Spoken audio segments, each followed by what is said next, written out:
Congresswoman, you sat before, Merrick Garland sat in this chair twice. Attorney General Bondi. No, can I finish my answer? No, I'm going to reclaim my time because I asked you a specific question that I would like you to answer, which is, will you turn to the survivors? This is not about anybody that came before you. It is about you taking responsibility for your Department of Justice and the harm that it has done to the survivors who are standing right behind you and are waiting for you to turn to them and apologize for what your Department of Justice has done. Members get to ask the questions, the witness gets to answer in the way they want to answer. The Attorney General can That's respond. not accurate, Mr. Chairman. Because she doesn't like the answer. So, Mr. Chairman, why I have asked didn't she ask Merrick Garland this?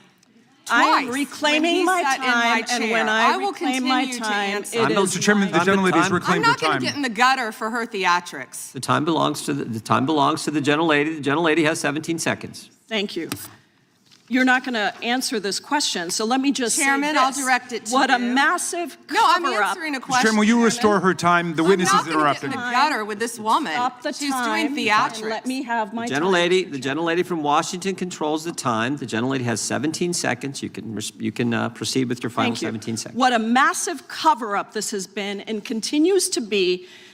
Donald Trump made the release of the Epstein files the center of his political campaign because he thought it would benefit him. Then you got into office, Attorney General, claimed to have a client list, only to then say that there was no list. Your deputy, Todd Blanche, met alone with Ghislaine Maxwell and transferred her to a minimum security prison. And now you continue the cover-up, and I wish that you would turn around to the survivors who are standing right behind you and on a human level apologize now recognizes the chair on what you have done.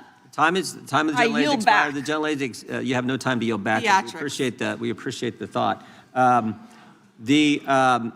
I would argue the central issue in the last election, the presidential election, was securing the border. The gentleman from Arizona who knows something about securing the border is up for 5 minutes. Thank you, Mr. Chairman, and thank you, Attorney General Bondi, for being here today. In 2022, Lafarge, which is a French cement company, pled guilty in U.S. federal court to participating in a criminal conspiracy with ISIS. That conspiracy contributed to the deaths of U.S. service members fighting in Syria during Operation Inherent Resolve. As part of the plea agreement, Lafarge was required to pay more than $775 million to DOJ's Asset Forfeiture Fund. In February 2025, my colleagues and I sent you a letter urging the department to review the petitions for remission submitted by the families of those fallen service members, including several of my constituents. The previous administration ignored these victims and our requests and left their petitions unresolved. My question for you on this particular issue is if you're willing to work to ensure those families that their petitions will be reviewed and brought to a resolution. Congressman, we are aware of that, and we're committed to doing everything we can to support the victims and work with you. Thank you for that question. Yeah, appreciate your answer. And now let's go to something that is also pressing that I've been working on for years, and this is the FISA Section 702 and Arctic frost. In January 2025, you testified before the U.S. Senate and agreed with Senator Lee that, quote, anytime an American citizen's private communications are intercepted or stored, whether through incidental collection or otherwise, those communications should not be searched without some showing of probable cause. Close quote. You still hold that view today, I assume?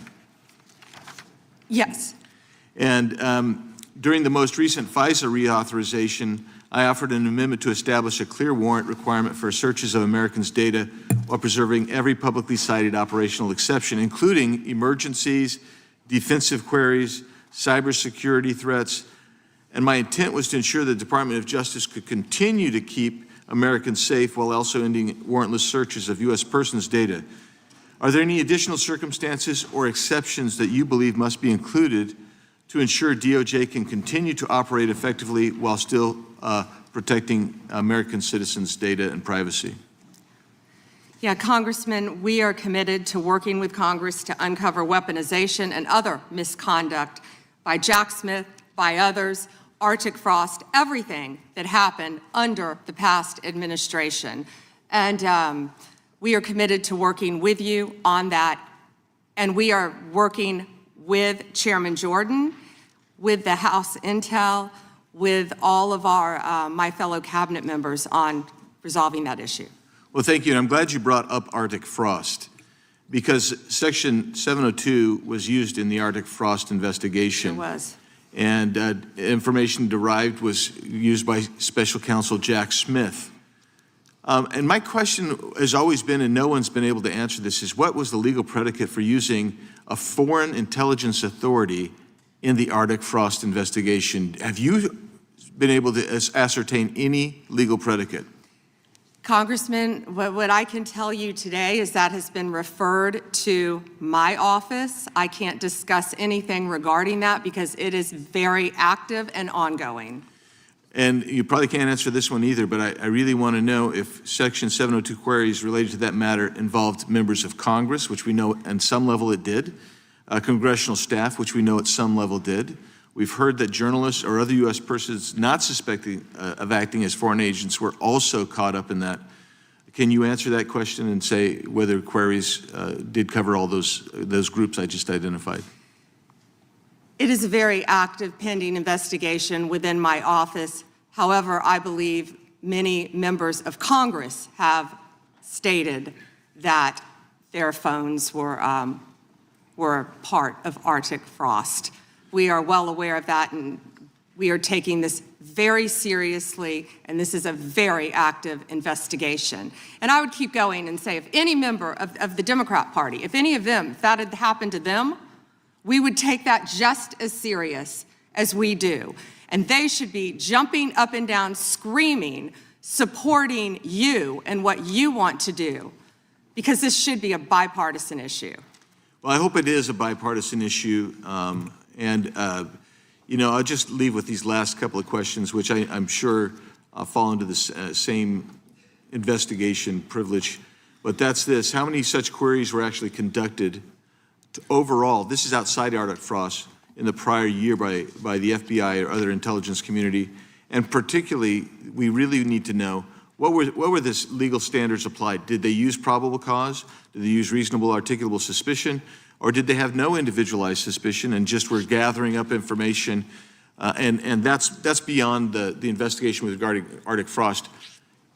I don't expect you to have that information today, but if you can help get that information so we can understand the extensive nature of this continued misuse of 702, it would be very particularly helpful. And it was extensive. Yes, Congressman. Thank you. Time of the gentleman has expired. I have a UC, Mr. Chairman. And that is the gentlelady from Texas. I ask unanimous consent to enter into the record. El Paso airspace reopened after FAA quickly rescinds 10-day flights restriction. This was published by the Texas Tribune on February 11th, 2026, and it says it was because of an impasse with the DOD over the use of unmanned military aircraft and not triggered by Mexican cartel drones. Without objection. Point of order, Mr. Chairman. I didn't hear back about the second round of questions. I assume that's not happening. I just want to be able to assure the members, certainly on my side, if not both sides. That's not a point of order. No, that every member will get 5 minutes with the witness. Will there be 5 minutes for each? Yeah, you get 5 minutes. Yeah. With the witness. Okay, Yeah. very good. Yeah. Okay. And are you up next? Gentleman from New York is recognized. Mr. Chairman, I want to begin by acknowledging the survivors of Jeffrey Epstein's horrific abuse who are in the room with us today. I want to thank all of you for your bravery in speaking out. I want to say that you and the other survivors of these heinous crimes deserve better from this Department of Justice. In particular, it is shocking that the department did not redact the names of Epstein's victims, but it did redact the names of their abusers. I don't know whether this was done out of incompetence or whether it was deliberate and malicious, but either way, it is completely unacceptable. Even more troubling, the DOJ has failed to bring any of these perpetrators to justice. Instead, it has engaged in a relentless pursuit of Donald Trump's perceived enemies. I want to focus on just one example: the Attorney General of my home state of New York, Tish James. This DOJ has been hell-bent on securing an indictment against Ms. James for something, anything, simply because she held Donald Trump's companies accountable for years of financial fraud. And indeed, the department manufactured an investigation against her for alleged, quote, mortgage fraud. But the U.S. attorney leading the investigation, Eric Siebert, a Trump appointee, refused to bring charges against Ms. James because there was simply no evidence. Unfortunately, a prosecutor who refuses to do Trump's bidding has no place in this DOJ, so Mr. Siebert was forced out. Trump could not contain his fury that he expressed to you in a social media post addressed to you by name. I'm sure you've seen it. Quote, I fired him and there is a great case, he wrote to you about Mr. Siebert. Then we moved down. We can't delay any longer. It's killing our reputation and credibility. They impeached me twice and indicted me 5 times over nothing. Justice must be served now. And obviously, you followed that order. Lindsay Halligan, Trump's former defense lawyer who had never prosecuted a case in her life, was installed to replace Mr. Siebert, and it was clear that part of her mandate was to go after Ms. James. Halligan immediately sought an indictment, which a court dismissed because Halligan was illegally put into the role. But your department was undeterred, and not once, but twice, it tried to indict Attorney General James in separate courts. Both grand juries rejected you and refused to indict her. It is practically unheard of for a grand jury to refuse an indictment. In 2016, it happened in just 6 cases out of over 150,000 offenses. And you had it happen twice in the same week, in 2 different courts. That must have been humiliating. And now there are reports that you are continuing to investigate her. The amount of resources that have gone into targeting Attorney General James, months of investigations, multiple failed indictments, is astounding. Since your own prosecutors told you that there is not enough evidence to support a conviction, it's clear that you were going after her simply because she held President Trump accountable and he wants to punish her. And she is just one name on a long list of Trump political enemies that DOJ is reportedly targeting. From Jerome Powell and Lisa Cook at the Federal Reserve to James Comey, numerous Democratic members of Congress, John Brennan, Jack Smith, Democratic officials in Minnesota, Chris Krebs, Miles Taylors, and more. And those are just the ones we know about. In contrast to these politically motivated investigations, grasping at something they can charge their enemies with, we now have concrete evidence of disgusting criminality revealed in the Epstein files. So I really have just one question for you. How many of Epstein's co-conspirators have you indicted? How many perpetrators are you even investigating?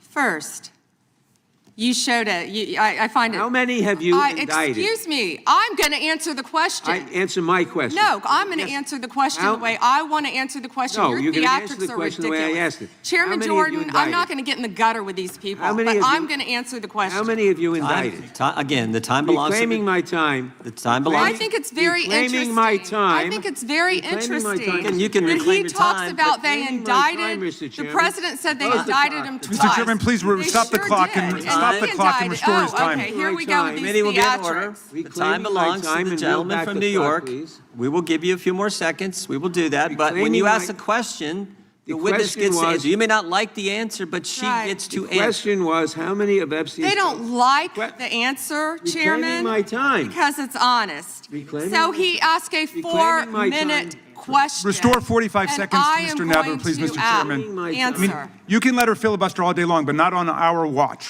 Reclaiming- Not on our time. No way. Reclaiming- And I told you about that, Attorney General, before you started. You don't tell me Yeah, oh, I anything, did tell you because we washed saw up what you did in the loser Senate. Lawyer, not even a lawyer. Committee will be in order. Time, and I should get back at least 45 seconds. We will give you a few more seconds. I Not a said that few more, already. should be 45 seconds. Okay, I'm timing right now, Mr. Nadler. Go All ahead. right. Reclaiming my time. The answer to my question, how many of Epstein's co-conspirators has she indicted, is 0. You have been the Attorney General for a whole year, and your DOJ fired the lead prosecutor of this case, sat on evidence this entire time, and claimed falsely last July that there were no more leads. It took an act of Congress for you to finally release part of the Epstein files, and when you did, you included personal information about the victims while protecting the names of abusers. Time of the gentleman None has of the perpetrators expired. have been brought to justice, but enormous resources Time have been of the dedicated gentleman to has pursuing Trump's expired, enemies. and It's obviously clear there that was- under your leadership, the Department of Justice There no was longer no works question for the in American there. people. It works Order for respond Donald to. Trump. I yield back. The gentleman yields back. May I answer? I think our next questioner, Madam Attorney General, is going to give you time to respond to Thank you, Chairman. all kinds of things. So we will turn to the gentleman from Texas for 5 minutes. Ms. Bondi, you go right ahead. I'm over here. The time is yours. Thank you. First, he brought up the president saying they indicted me twice. They sure did. They tried to impeach him twice, and you, Mr. Nadler, were one of the leads on the impeachment. I was on the other side. I lived that with you. During impeachment, you said the president conspired, sought foreign interference in the 2016 election. Robert Mueller found no evidence, none, of foreign interference in 2016. Have you apologized to President Trump? Have you apologized to President Trump, all of you who participated in those impeachment hearings against Donald Trump? You all should be apologizing. You sit here and you attack the president, and I am not going to have it. I'm not going to put up with it. You know, all they want to do, the American people need to know this. They are talking about Epstein today. This has been around since the Obama administration. This administration released over 3 million pages of documents, over 3 million, and Donald Trump signed that law to release all of those documents. He is the most transparent president in the nation's history. And none of them asked Merrick Garland over the last 4 years one word about Jeffrey Epstein. How ironic is that? You know why? Because Donald Trump, the Dow right now is over, the Dow is over $50,000. I don't know why you're laughing. You're a great stock trader, as I hear, Raskin. The Dow is over 50,000 right now. The S&P at almost 7,000. And the NASDAQ smashing records. Americans' 401ks and retirement savings are booming. That's what we should be talking about. We should be talking about making Americans safe. We should be talking about, what does a Dow have to do with anything? That's what they just asked. Are you kidding? Mr. Jordan, Mr. Jordan, Committee will be in order. Mr. Jordan, am I going to get an extra 45 seconds added to my time? The committee will be in order. The time belongs to the gentleman from Texas. Ms. Bondi, the Attorney General can respond. Thank you. The Dow has shattered 50,000 for the first time. This is crazy. They said it couldn't be done in 4 years, yet President Trump has done it in 1 year. National median rents have fallen to a 4-year low, thanks to Donald Trump. That's why they want to focus on Epstein and our most transparent president in the nation's history. The murder rate, as I said, has plummeted to a 125-year low, thanks to Donald Trump. For an unprecedented 9 straight months, there were 0 illegal border crossings at the southern border. That's what we should be focused on. All the great work that this president has done and will continue to do to keep America safe and to make Americans safe. Thank you, Attorney General Bondi. I agree with you totally. I think you've done a fine job. I think that Democrats, in fact, should be apologizing to the Epstein victims for doing nothing during the 4 years that they were running the government. We did not hear about this, and it took you and President Trump to finally provide transparency and give answers to the American people, and I want to thank you for that. I want to thank you also for standing up for truth today and for fighting back against the theatrics and the time waste that you will endure over the next hour or two. I want to apologize on behalf of my colleagues on the left. They're not all that bad, but they've got to put on a show. And I'm sorry that you have to go through that. And I would like to yield the last, I'd say 40, and 40 is 80 seconds. The clock says 40, but I've got 80 seconds since I was so rudely interrupted, and I'll give all 80 seconds to Chairman Jordan. And I would just yield to the Attorney General if she has anything to add. I'm fine to continue. Thank you, Chairman. All right, the chair now recognizes, the gentleman yields back. The chair recognizes the gentlelady from California. Thank you, Mr. Chairman. I would note that Mr. Nadler's question has not yet been answered. But I want to start by asking that out of respect for the American public and the Epstein survivors, some of whom, of course, are here today, that we can have a transparent conversation and get the public the answers they deserve. I want to briefly direct your attention to two documents I'm hoping we will put up on the screen. In the first, an individual emails Jeffrey Epstein asking whether a woman identified as M was pro or civilian, and Epstein responds that she was a civilian, Russian, and fun.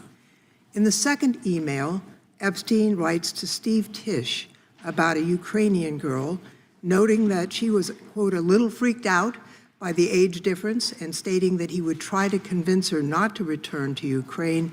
He then instructs Mr. Tisch to call him, adding, I don't like records of these conversations.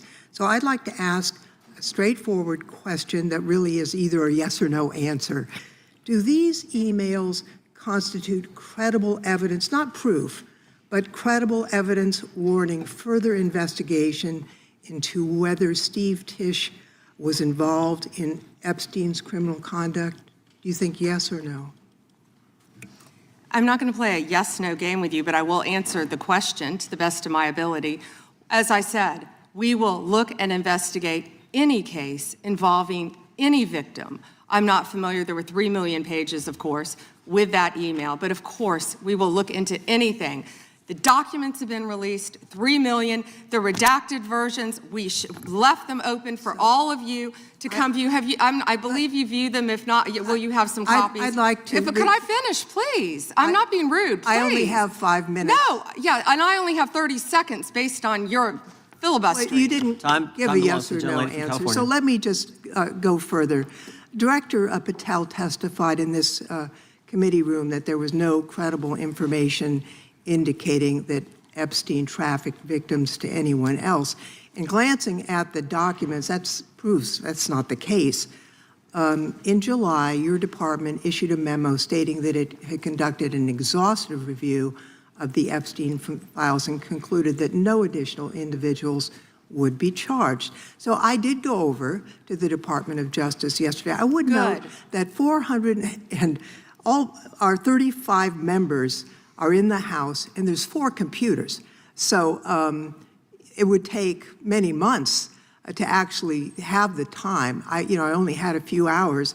I think the transparency argument is really kind of a sham because it's not really possible. Whoa. Did you have to wait to get a computer? It is not possible Hang on. to really go in. I did, however, see a U.S. attorney information for the Southern District of New York indicating that there were additional survivors and probable co-conspirators. Other members of Congress have uncovered likely co-conspirators whose names were blocked out. Now, the Epstein File Transparency Act, which all but one member of this House voted for and the president signed, requires the department to release everything except that it needs to be redacted to protect the victims or an ongoing prosecution, which apparently there is none from the testimony we have received. I am concerned that this act has not been fully complied with. When Director Patel came to the committee, he admitted that up to 1,000 FBI agents had gone through the files and redacted President Trump's name from them.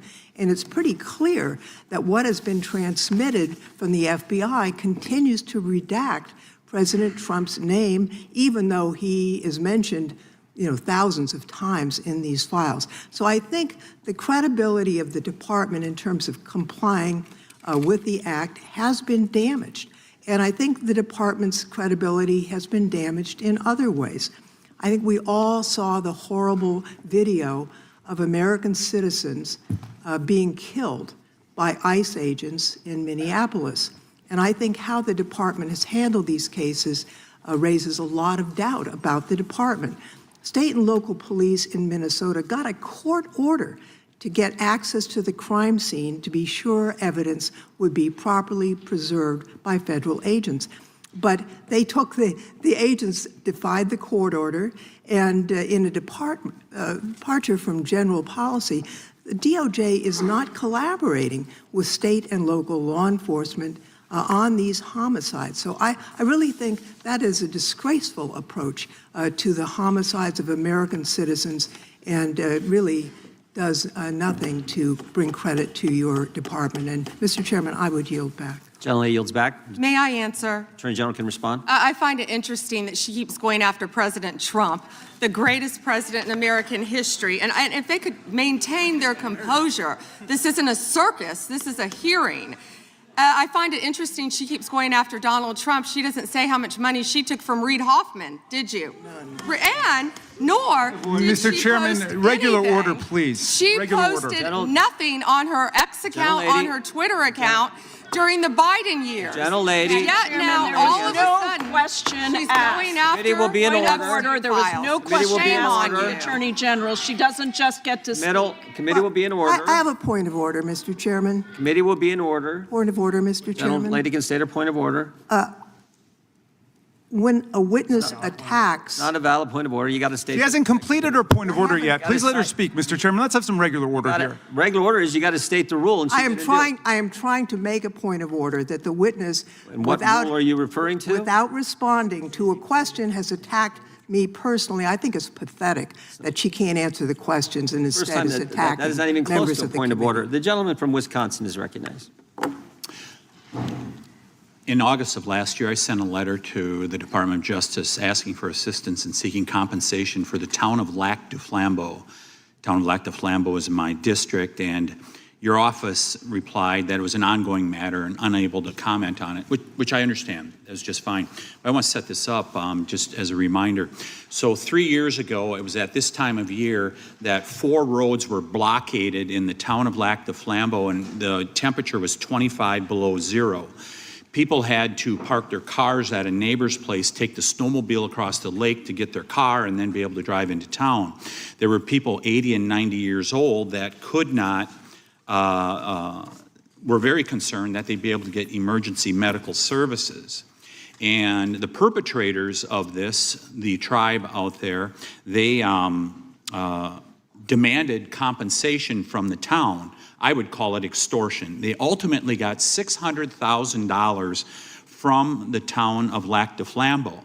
The unfortunate part, Mr. Chairman, is that the Biden administration took the side of the perpetrators who closed those roads off, and the Biden administration made it clear to the town of Lac du Flambeau that we are not on your side in regards to this. Well, fortunately, there was a federal judge that said, no, this is wrong, what happened, and these roads should be left open, they should continue to be left open. My question to you is, are you willing to work with my office and with the town of Lac du Flambeau to further investigate this matter and seek compensation from the tribal government after their extortion of $600,000 from this little town in northern Wisconsin?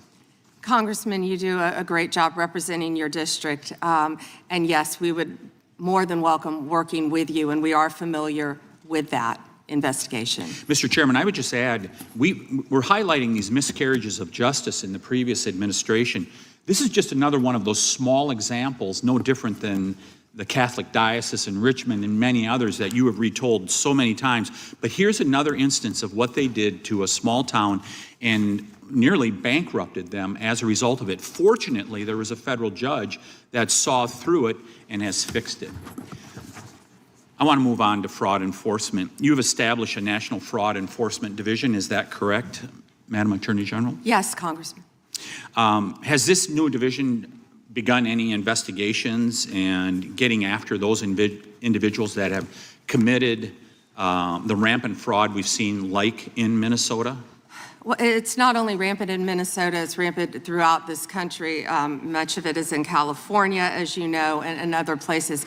Yes, we are working on it actively. Our criminal fraud division has been working on it. We are expanding that. It was the Vice President's idea to come up with this amazing separate fraud division, which we are establishing and going nonstop, not only to expose the fraud in Minnesota, but around the country. It's taxpayer dollars that have been stolen from the American people, and we are committed to recovering that money and holding those people accountable. Mr. Chairman, I would remind everyone here, why did this happen in Minneapolis? Why did federal law enforcement have to go to Minneapolis? Because of industrial scale fraud.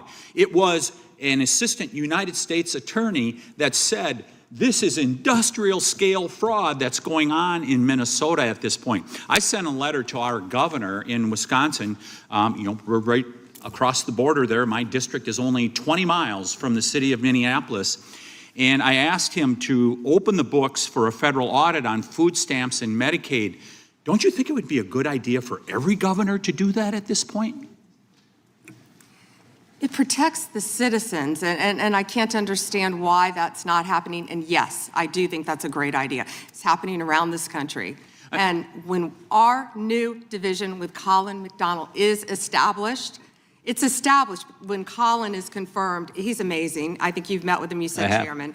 When that is established, we're going to work on both sides of the aisle. That's what we want to do, to stop fraud in every city, in every state in this country. We will continue to fight for the American people. So you would encourage every governor across the United States, after what we have seen in Minnesota, what we almost certainly know is happening in other states, you mentioned California, you would agree that every governor should avail themselves of federal resources to make sure that this industrial scale fraud is rooted out to protect the taxpayers of the United States. Is that correct? Absolutely. Mr. Chairman, I yield back. Gentleman yields back. The gentleman from Tennessee is recognized. Thank you, Mr. Chair. First, I'd like to thank you for holding this hearing and holding it in a proper fashion as you have. Secondly, I'd like to thank all of the victims of the Epstein case who've come here to attend this hearing, for doing it and for being brave and trying to move this justice forward. I apologize, I can't do it with the Attorney General not recognizing you. That's embarrassing. I am from Memphis, General Bondi, and Memphis does have the task force there. The Memphis Safe Task Force has been operating in Memphis for several months, and we do have a Democratic Mayor, Paul Young, and he's not against the task force, but he is against ICE being in Memphis, and he's not in favor of the National Guard being in Memphis. And I concur with him on those positions. I think the DEA being there, the alcohol, tobacco, firearms, the FBI, who have been in Memphis in other ways, having more people there is good for Memphis. Crime has gone down in Memphis, but it went down 25% before the task force got there under the direction of Mayor Young and Director Davis, Chief Davis. It's gone down about 15% more since then, and that's good. But I would like to comment that Mexico City's homicide rate has gone down 40% during the same time, when Memphis has only gone down 25%. And that's not necessarily because of the task force, although the mayor says he thinks it's helped. So I thank you for that. You would agree, I presume, that violent crime in communities across our country is critically important, and that's why the task force is there. Is that not true? Yes, and if I can just add to that, I think the surge, the FBI, our FBI under the leadership of Director Patel, came in and did a surge in Memphis. Earlier. Prior to the task force. Yeah, Viper. And thank you for saying that about Mayor Young. He's been great to work with, and thank you. He's a good guy. He's a very good guy. One problem I've got with where we are in priorities here.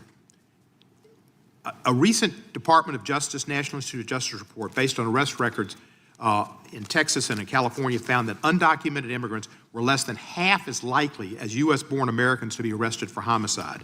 And this pattern holds for assault, sexual assault, robbery, burglary, theft, and arson. Half as likely to be arrested for drug offenses.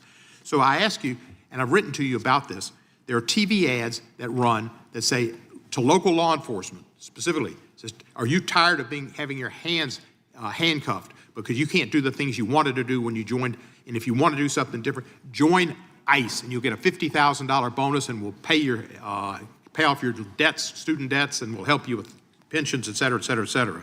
So they're encouraging local law enforcement to leave local law enforcement and go to work for ICE. We need people working in the front lines of local law enforcement to protect our citizens from the worst of the worst. The worst of the worst are not the immigrants. The worst of the worst, records show, are native-born Americans, and they are committing crimes that hurt our citizens and our cities, and you're working against it, and thank you for that. But by trying to get our local law enforcement where we have an undercount of officers in Memphis to leave Memphis and go to work for ICE to deport people is a wrong priority. Why are we trying to get people, policemen who are working on the front lines, to leave the front lines, take the $50,000 and go to work for ICE and instead of working to fight the worst of the worst? Congressman, I have not yet seen that commercial, that ad. I would argue that we need strong people in both local law enforcement, state law enforcement, and all of our federal agencies working together. I've seen some of the worst violent criminals who were in this country illegally. We both know that. And in Memphis, working hand in hand, I want to stick with Memphis and your mayor and what you discussed, because there have been nearly 6,000 arrests as of February 8th, and I think you agree with this, in your district, and almost 600 gang members. What we found in Memphis, a lot of the gangs are local gangs. But 600 gang members were taken off the streets. Because I've only 40 seconds. I'm going to agree with you. Yeah. I thank you for that. And 148 missing children were recovered by all of us working together, and nearly 1,000 illegal guns were seized as a result of us working together. And I don't disagree with some of the things you said, but there are questions about those children, but it's a different thing. The fact is, ICE is running rampant, and you are not investigating them.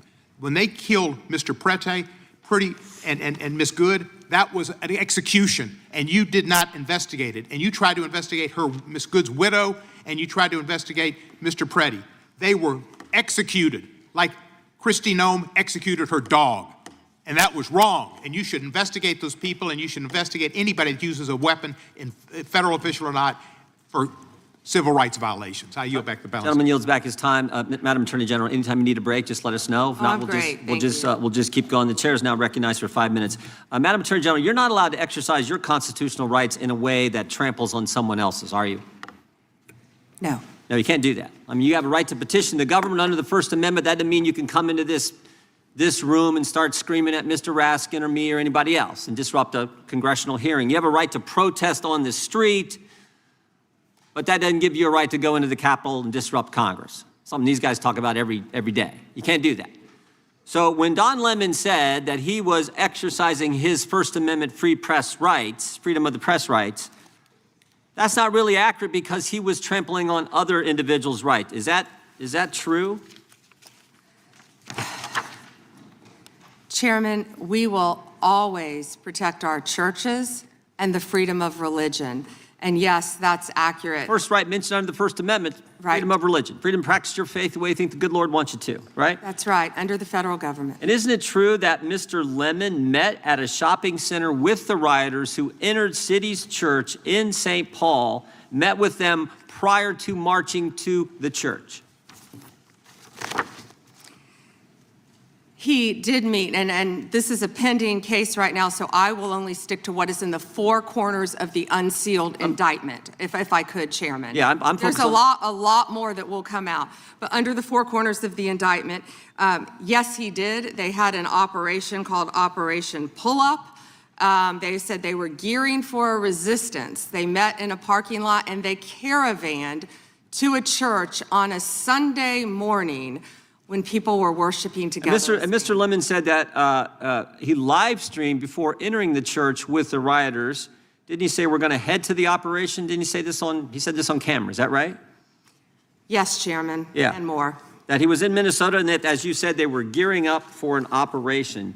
So you can't do that. This is why this is, I think, so important that this guy be held accountable, and I think why you guys have charged him and indicted him. Moving to the second subject here, will John Brennan be indicted?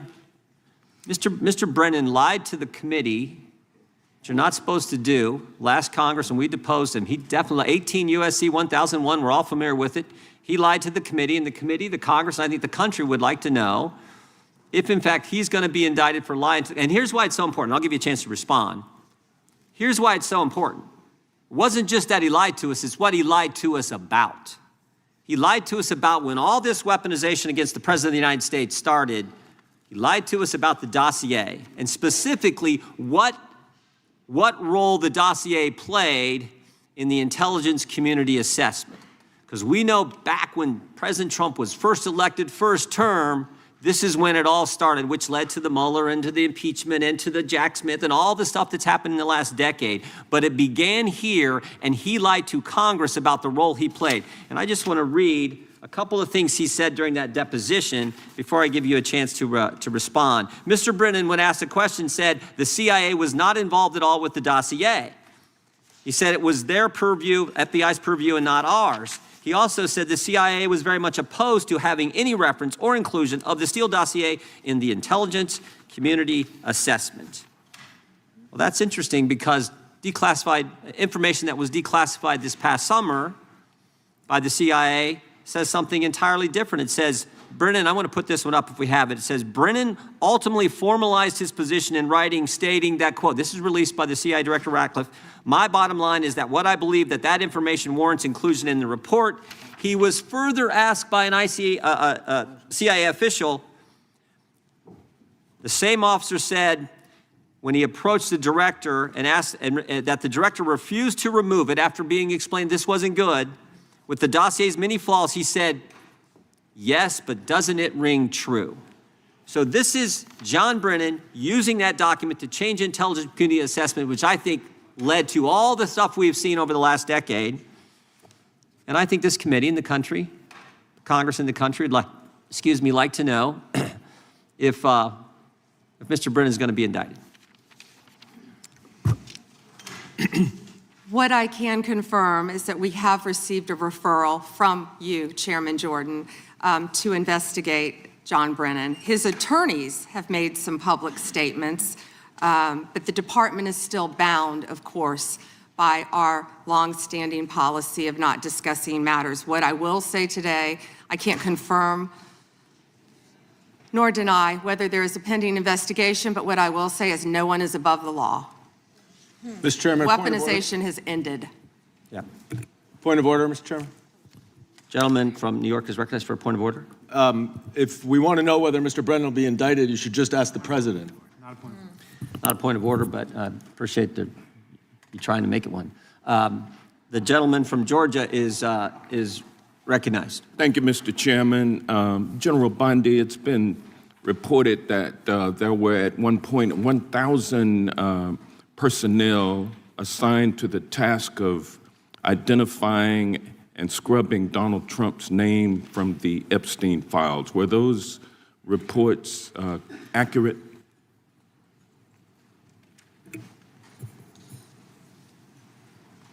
I believe his name has appeared countless times in the documents how that many have people were been released. assigned? If I could finish, I'm going to read you the stats. I just simply asked whether or not it was true that it was 1,000 folks who were assigned that task. Were those reports accurate? There are more than 500 attorneys and reviewers. I cannot give you an exact number. And I wanted to ask you about that also, because this is a different question that you're getting to now. There were 500 DOJ lawyers and others assigned the task of redacting the appropriate information, including identities of the Epstein victim survivors from the Epstein files prior to their release. 500, is that correct? If I could have finished my answer, there were more than 500 attorneys and reviewers who assisted with the. They asked a question and they don't want an answer. That answers my question, ma'am, and I'm going to move on. I'm going to move on. From General multiple Bondi, would you districts. agree? The time belongs to the gentleman from Georgia. General Bondi, would you agree that your 8 years of service as the state of Florida's Attorney General, the third largest state in the nation, served as an excellent preparation for your current role as Attorney General for the United States of America? Not only that, I was a career prosecutor for 18 years. And for 18 years. And for 18 years, he asked a question and doesn't want an answer. This is theatrics. Well, no, for 18 years, you prosecuted serious felony cases. including drug cases, correct? Oh, I prosecuted homicides. I prosecuted capital cases. I prosecuted domestic violence cases. I prosecuted multiple cases, and that's why I feel for all of these victims. And did you ask Merrick Garland this when you were sitting before him, sir? You also prosecuted sexual assault cases and child sex trafficking cases, correct? I answered that question earlier. Okay. I prosecuted All right. multiple cases. So when I was bottom line, you're an experienced and seasoned. For 18 you're years. Mr. Chairman, will you a reminder of the rules? The time belongs to the member of the committee. You think are I've a said that a few seasoned times. and experienced prosecutor, correct? I think we've established that. Yes or no? Does he want an answer or not? he wants a When say. I I want a answer, yes I or get no cut off. answer. I think he wants to say I want a that. yes or I no answer, can- but yeah, I can I'll explain my live with what you experience. have I'd be already love to said. explain Let my me ask you. experience. Let me ask you this questions. Clearly, in you the don't have any. prosecution of sexual assault cases, you are acutely aware of how important it is to protect the identity of victims of sexual assault, correct? I have addressed this multiple times. I think others were cutting me off when I was trying Well, to. I just simply asked, are you aware of the fact that it's vitally important to protect the identity of sexual assault victims as you prosecute the people they accuse of assaulting them? Isn't that correct? Excuse me. As we have said multiple times, Protection of the protection identity of all victims of the victims are is protected. so very Who are important. protected under? Do you want me to answer or do you want to interrupt? Well, because you're not answering the question. You do a Jekyll and Hyde kind of routine around here, and I just want you to answer my questions. What does Jekyll and Hyde mean? Can you Well, explain it means that? you're nice to the Explain that. Republicans and you turn like Hyde on Democrats. But let me ask you this, ma'am. We have the Epstein victim survivors here today. Representative Jayapal asked a simple question. If you would be so kind and honorable as to turn around and face them and apologize to them for outing them. I mean, how many lives have been derailed because your department was either sloppy and incompetent or willfully trying to intimidate and punish these ladies Your time for is coming up. forward? The time of the Which gentleman- was it? The time of the gentleman has expired. The gentleman yields back. The chair now recognizes the gentleman from Wisconsin for 5 minutes. Attorney General Bondi, my colleagues on the other side of the aisle have spent the past several months attacking the administration for doing exactly what the American people wanted when they overwhelmingly elected President Trump, securing our border and enforcing our immigration laws. I find it a bit ironic because this is the same party who just a few years ago were openly supporting strong immigration enforcement after witnessing criminal illegal aliens wreak havoc on the American communities. I have a short video I just wanted to play. Of immigrants. We're also a nation of laws. Undocumented workers broke our immigration laws, and I believe that they must be held accountable. They've committed a crime, deport them. No questions asked, they're gone. No great nation can be in a position where they can't control their borders. While we need to address the issue of immigration and the challenge we have of undocumented people in our country, we certainly don't want any more coming in. Every place in this country are rightly disturbed by the large numbers of illegal aliens entering our country. The jobs they hold might otherwise be held by citizens or legal immigrants. The public service they use impose burdens on our taxpayers. That's why our administration has moved aggressively to secure our borders more, by hiring a record number of new border guards, by deporting twice as many criminal aliens as ever before, by cracking down on illegal hiring, by barring welfare benefits to illegal aliens. Illegal immigration is wrong, plain and simple. When we use phrases like undocumented workers, we convey a message to the American people that their government is not serious about combating illegal immigration, which the American people overwhelmingly oppose. If you don't think it's illegal, you're not going to say it. I think it is illegal and wrong. open the borders. My God, you know, there's a lot of poverty in this world, and you're going to have people from all over the world. And I don't think that's something that we can do at this point. Can't do it. Yes or no? Would you allow the cities to ignore the federal law? No. We simply cannot allow people to pour into the United States undetected, undocumented, unchecked, and circumventing the line of people who are waiting patiently, diligently, and lawfully to become immigrants in this country. So, Attorney General Bondi, what's the Trump administration, DOJ, doing to end the open border policies of the prior administration that saw dangerous drugs and criminal aliens flood our communities? Congressman, President Trump has worked tirelessly, as you know, to close our border, which is what the Democrats had asked for in that video. President Trump closed our borders on day one. He is protecting Americans. He is protecting our kids from the influx of drugs that were flowing into this country from Mexico, the fentanyl precursors that were coming from China. These precursors were taken from China into Mexico, and in Mexico, they were mixed and freely taken right into our country, along with gang members, MS-13, TDA, freely coming into our cities around our country.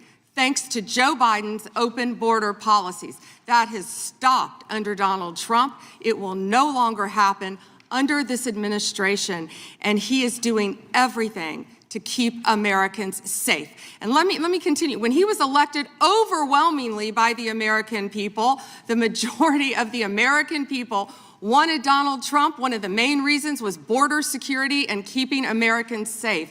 And that's exactly what he did. And that's why today the other side sits here, they yell, they cut me off, they want to yell, they want to ask a question and don't want answers because they want to distract from all the great things that this president and this administration working hand in hand, and that includes Secretary Noem, who has closed our borders, and Tom Homan, who has closed our borders to keep Americans safe. And they're trying to distract from that, and they're not going to do it because the American people are smarter than that, and they see through their theatrics. Thank you. Just quickly, yesterday, Senator Grassley reached out to my office to tell me that I was one of the 20 members that was now disclosed were under surveillance from Jack Smith. This brings up the question of non-disclosure orders and whether or not they should apply to members of Congress.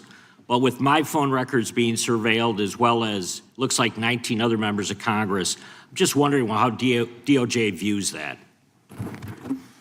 Time is, the gentleman's expired, but the gentlelady can respond. As I stated earlier, Congressman, anyone's records who were illegally obtained, Democrat or Republican, we will fight vigorously to stop that. Anything with Arctic frost, I can't discuss right now. And isn't it true, Madam Attorney General, the DOJ has changed their policy? You can't do that now. The DOJ is not going to go do that and ask the judge for an NDO. Absolutely. Yeah, good. That in and of itself tells you why how wrong it was. The chair now recognizes the gentleman from California. Great, thank you. Madam Attorney General, you acknowledged earlier to Mr. Johnson that President Trump was mentioned and the release countless times, you said, in the Epstein files. I just want to play a video, though, for you that I think speaks to the frustration that many of these victims have. Of times Trump's name appears in the files, so it could at least be 1,000 times. Is that right? The number is a total misleading factor. We have not released anyone's name that we have not released anyone's name in the Epstein files that has not been credible. Director, could it at least be 1,000 times? We have released every piece of legally permissible information. Okay, you can characterize the numbers however you want it. Claiming my time, Director.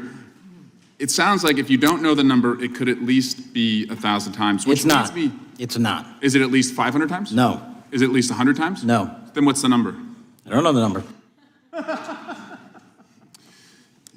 I understand why the victims are frustrated, and the Attorney General acknowledged what Mr. Patel would not acknowledge, that it was way more than 1,000 times. But I want to move, Madam Attorney General, to weaponization of government. And yesterday it was reported that 6 members of Congress had indictments sought against him, and they were not returned by a grand jury. My colleagues have spoken about their frustration of being in subpoenas and having cell phone records combed through. Well, in 2017 and 2018, Adam Schiff and I had our cell phone records and email records combed through, not by you, but a different Department of Justice under the president. It was in retaliation for our role in the Russia interference campaign. An Inspector General report would find this improper and that the predicate for it was absurd. In 2020, after sitting on 2 committees that were a part of the president's first impeachment, an FBI agent leaked my cooperation in a national security case where my campaign was targeted. The president's FBI senior leadership authorized 2 statements to the press that said I was never suspected of wrongdoing and only helped the investigation, where Kevin McCarthy's chairman on the ethics committee would find the same thing as the FBI. Our current FBI director would then write a book called Government Gangsters and identify a long list of enemies. About a quarter of them have been either investigated or indicted.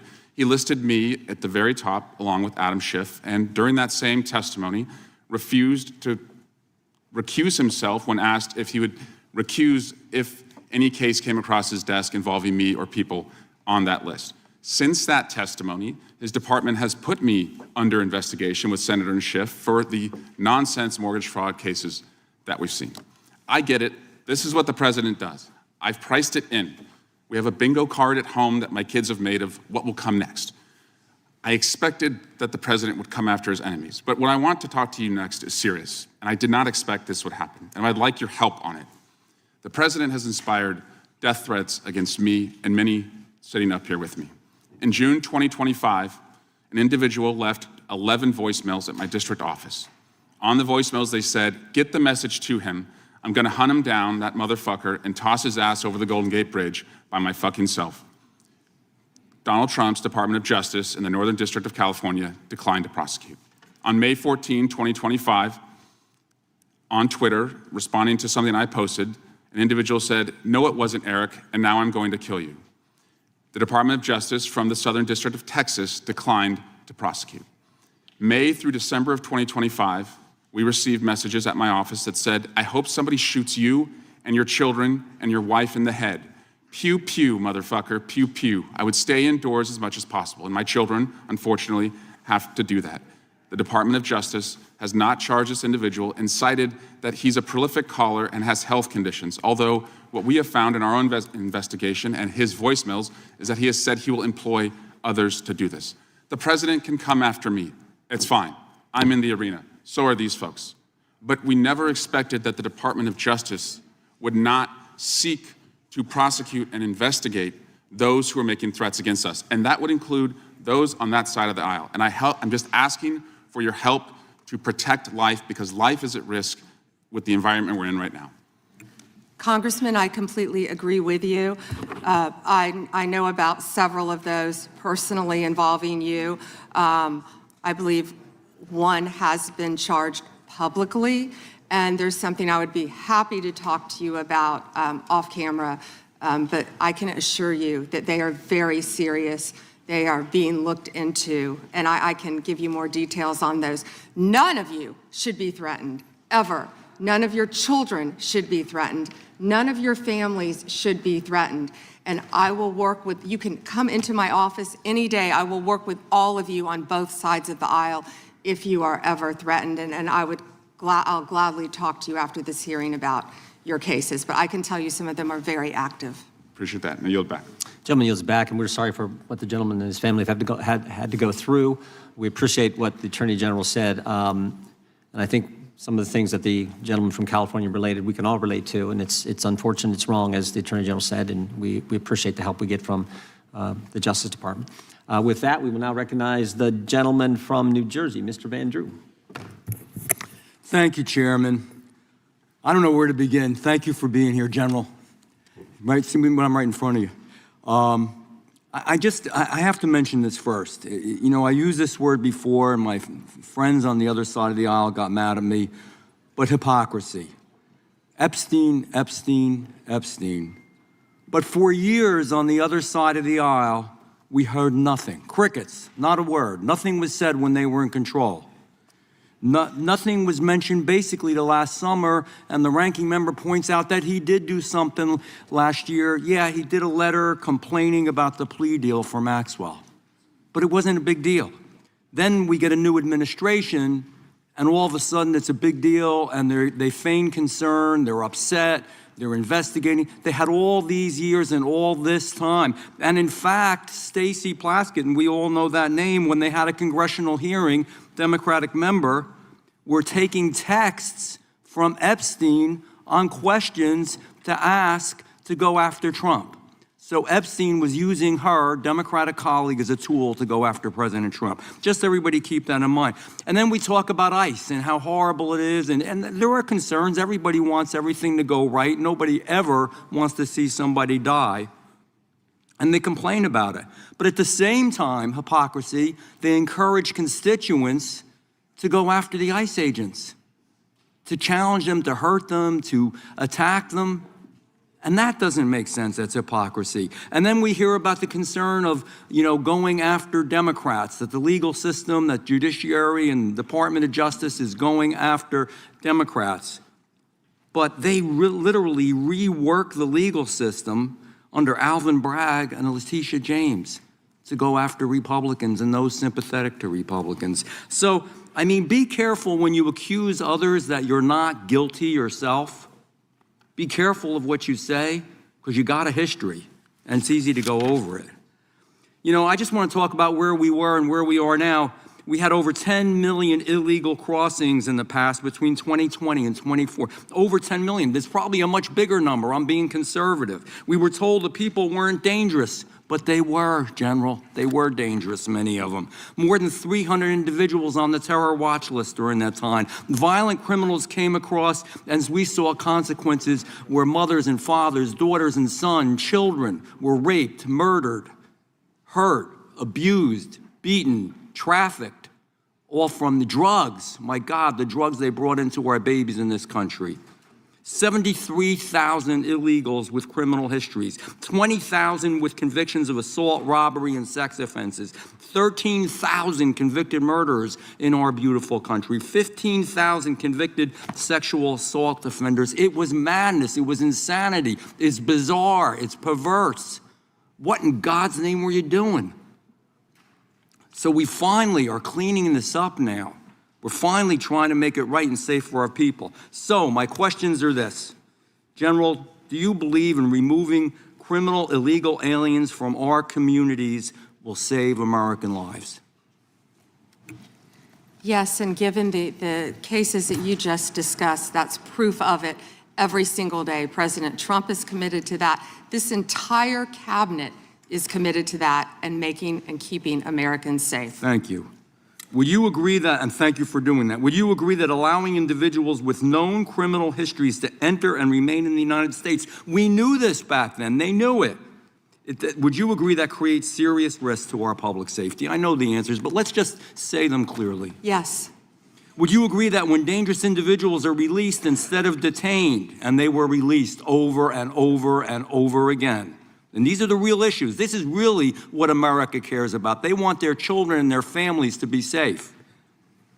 Do you think if you release them instead of detaining them, that crimes will happen because of that? Absolutely. Would you agree that, I'm sorry. And it did. And it did, thank you. Would you agree that cooperation between, and this is a biggie, and I'm going to ask you to elaborate on this. This is a big deal. This is why some of the problems we're seeing in some of the places like Minnesota are happening. That cooperation between federal and local enforcement, which we always used to have, helps remove violent offenders from our communities, that we should be a team. Yes. And can you elaborate on that a little bit? In other words, when the local enforcement is forced by the politicians, not their fault, not to do their job and not cooperate, why does it create the situations that we see where we have need for crowd control? By the way, they're not peaceful. Those are not peaceful protesters. We know what a peaceful protester is. When you spit on law enforcement, when you push them, when you hit them, when you beat their car, if you can answer the question, thank you. It's time's expired. I'll yield back. You may answer the question. Thank you. Yes, I spent 4 days myself in Minnesota, in Minneapolis. What I will say about some of these sanctuary cities, some of these democratic cities, law enforcement, they quietly want to work with us. I've spoken to law enforcement in multiple cities who want to work with us. And yes, we're going to do everything we can to keep our citizens safe, whether or not these Democrat-controlled sanctuary cities do or don't. And damn it, that's what really matters. I yield back. Mr. Chair, I have a UC. Ms. Crockett from Texas is recognized for UC. Thank you so much. Donald Trump's approval rating implodes on his strongest issue. This is from Newsweek today. It says 40% of people approve of Trump's handling of immigration and border security, while 60% disapprove. Without objection, that is a admitted. net drop Now I to recognize the gentleman -20. from California, Mr. Liu.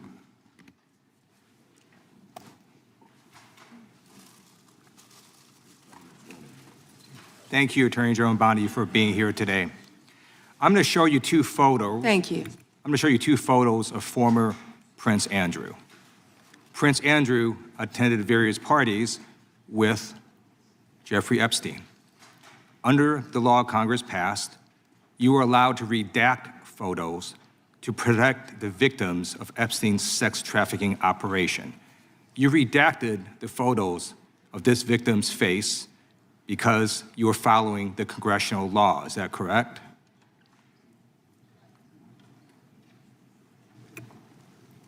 I'm sorry, that we redacted the victim's Because you were face? following the congressional law, correct?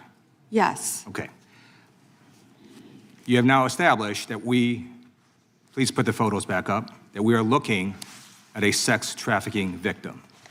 Under the Federal Victims Trafficking Protection Act, not only is Jeffrey Epstein guilty, but anyone who patronizes Epstein's sex operation is also guilty of a crime. That's why I find it absolutely despicable that you sought to protect Epstein's clients, like former Prince Andrew. Last July, you closed the case on Epstein's abusers. The July 2025 memo from your Department of Justice stated, quote, "We did not uncover evidence that could predicate an investigation against uncharged third parties." These two photos, please put the photos back up. These two photos staring you in the face are evidence of a crime and more than enough evidence to predicate an investigation against former Prince Andrew. So I ask you, Attorney General Pam Bondi, why did you shut down this investigation last July, and why have you not prosecuted former Prince Andrew? I don't believe you asked Merrick Garland these questions when he was Attorney General and set before. I agree with you. You twice. I'm reclaiming my time. I agree with you. I agree with you.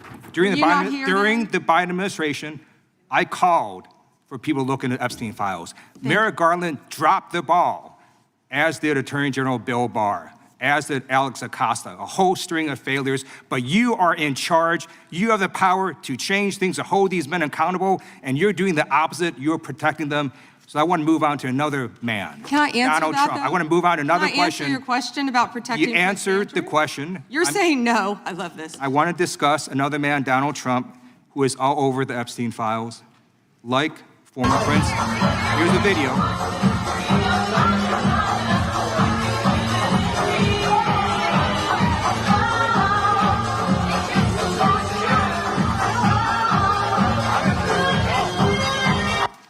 Like former Prince Andrew, Donald Trump attended various parties with Jeffrey Epstein.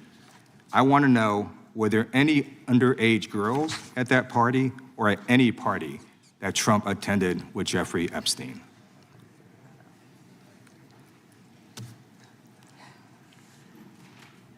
This is so ridiculous, and that they are trying to deflect from all the great things Donald Trump has done. There is no evidence that Donald Trump has committed a crime. Everyone knows that. This has been the most transparent presidency.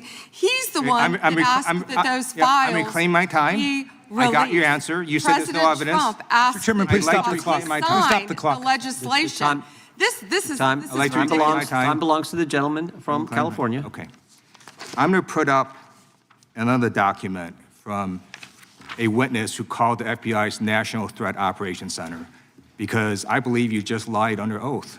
there is ample evidence in the Epstein file. Don't you ever accuse me of a crime. I believe you just lied under oath, and this is all on videotape. You said there's no evidence of a crime. I'm showing you, here is a witness statement who called into the FBI's Threat Operations Center. He drove Donald Trump around in a limo. He overheard what Donald Trump said to Jeffrey on his cell phone. He was so angry, he was gonna stop the limo and hurt Donald Trump. And he met a girl who said she was raped by Donald Trump and Jeffrey Epstein.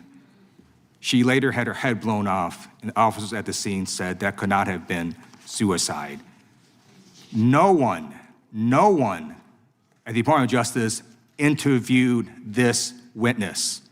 You need to interview this witness immediately. Epstein should rot in hell, so should the men who patronized his operation. And as we say here today, there are over 1,000 sex trafficking victims, and you have not held a single man accountable. Shame on you. If you had any decency, you would resign right after this hearing concludes. The gentleman has expired. May I respond? Yeah, I don't know how you respond. No one can. I did not ask a question, He Ms. doesn't You're want to allowed talk to. about I did the not ask a horrific question. crime in California. He does not want to talk about I did not ask a crime question. in his She state. can't just Madam ad-lib Attorney stuff. I did not ask a question. Meeting will be in order. The gentleman has yielded back his time. I think our next witness will be more than happy to let the Attorney General Madam respond. Attorney General, would you like to? Gentleman from Alabama is recognized for 5 minutes. You have a few minutes to respond. Thank you, Congressman. This is what Congressman Liu didn't want to talk about. He didn't want to talk about all the crime that is happening in his state. California refuses to honor detainees because of its dangerous sanctuary city policies. The refusal means California has released 4,561 criminal illegal aliens onto its street.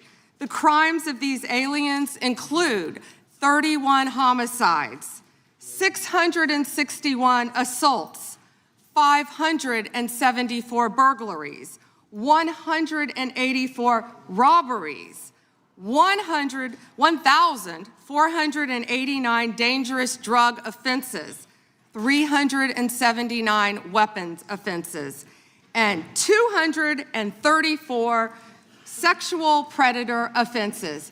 That's why they are deflecting. That's why they're trying to talk about the Epstein files. That's currently happening in his home state. Attorney General, thank you for being here, and I wanted to make sure you had time to respond. I'm going to change gears a little bit. In October, when you were testifying before the Senate, I know you and my friend Senator Katie Britt discussed concerns of infiltration of the illegal Chinese vapes into our country. As a father of three, obviously, I'm worried a little bit about this, and I believe that many parents in the country share our similar concerns. Can you provide an update on DOJ's work in this space over the past few months? Yes, and thank you for bringing that up. We're talking about the vapes. And this should be an issue where both sides of the aisle can work together on. Parents need to understand, children need to understand that so many of these are being manufactured in China, sent to our country, and have the potential to be laced with lethal drugs. We've seen an overdose. We need to get on the front end of this before we have another crisis and children are dying. I've partnered with Secretary Kennedy, of course, at HHS on this matter, but thank you for bringing it up. You know, they're selling these things as flavored vapes illegally in many stores around the country. Secretary Kennedy and I actually we went and did something on this, and it was sadly the day that Charlie Kirk was assassinated. And so it didn't get a lot of attention, nor should it have after that happened. But yes, we're continuing to work on that, and thank you for bringing that up. That's happening in all of our states, and I would ask everyone here, I know Congresswoman Ross was just nodding, it's happening in every state. And not only are they laced with THC, many of these vapes, but they could be laced with fentanyl. We have had a child, I wish I could think of the state it was in, but we have already had someone overdose. And we have to get together on this, and we have to get on the front end of this. And I would love to work across the aisle on this to protect our kids. How many school kids do you see now vaping? And it's not only, I believe a vape has 20 cigarettes, but you know, that's one vape is 20 cigarettes, I believe it is, but also what they could be laced with, because so many of them, the majority of them, are manufactured in China. Sure, and if you need additional resources, please let us know as you're going through the process. And then I'm going to change gears one more time on you. Under the Biden administration, there was a lot of confusion created when parts of the DOJ began treating software developers like financial institutions. Even when they did not hold or control anyone's money, they were simply building the technology. That uncertainty made it harder for Americans to build, innovate here at home. Earlier this year, the Deputy Attorney General issued a memo entitled Ending Regulations by Prosecution, a clear break from the Biden administration's approach. And I think it's important that that's a good step in the right direction. But can you talk a bit about how the DOJ is now putting that memo into practice, especially when it comes to making sure that people are just writing the software and don't control the user's funds, we don't want them treated as an unlicensed money, or they're not money transmitters. So.